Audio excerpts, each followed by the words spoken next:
जय जय रामकृष्ण हरी।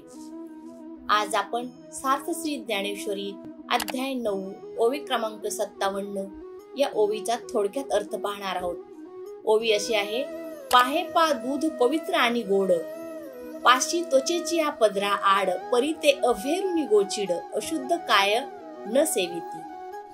अतिशय सुंदर अशी ओवी आहे। या ओवीचा थोडक्यात अर्थ आहे की ज्याप्रमाणे गोचिड गाईच्या काशेमध्ये राहून सुद्धा शुद्ध आणि पवित्र असे दूध सेवन न करता अशुद्ध रक्त सेवन करतो, त्याचप्रमाणे प्रत्येक प्राणीमात्राच्या ठिकाणी प्रत्येक प्राणीमात्राचे आधारस्तंभ आणि त्यांच्या सर्व सुखाचे विश्रांती स्थान असणारा मी राम प्रत्येकाच्या हृदयामध्ये विराजमान असताना अज्ञानामुळे मात्र त्याचा सामान्य जीवास विसर पडला आहे आणि तो जीव पंचविषयामध्ये अडकून पडल्यामुळे जन्म मरणाच्या या फेऱ्यामध्ये अडकून पडलेला आहे। थोडक्यात काय तर ज्याप्रमाणे कमळ पाण्यात राहूनही ओले होत नाही किंवा कमळाच्या फुलामधला मकरंद सेवनासाठी भुंगा हा दुरून येतो आणि मकरंद सेवनाचा आनंद घेत असतो,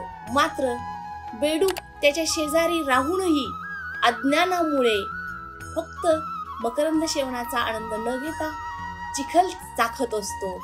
त्याचप्रमाणे या सामान्य जीवाची अवस्था अज्ञानामुळे झालेली आहे। प्रत्येकाच्या ठिकाणी असलेला आत्मा हाच ईश्वराचा अंश आहे याची जाणीव न झाल्यामुळे केवळ अज्ञानामुळे ती व्यक्ती षड्विकारामध्ये अडकून पडलेली आहे आणि त्यामुळे प्रपंच हेच खरे सुख मानून भगवंताच्या नामस्मरणाला विसरलेला आहे।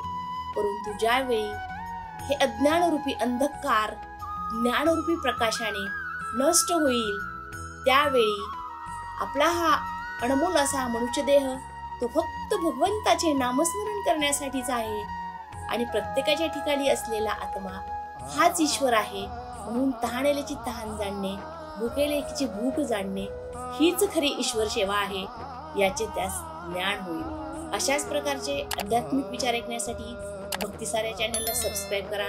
व्हिडिओ आवडल्यास लाईक करा, शेअर करा। जय जय रामकृष्ण हरी।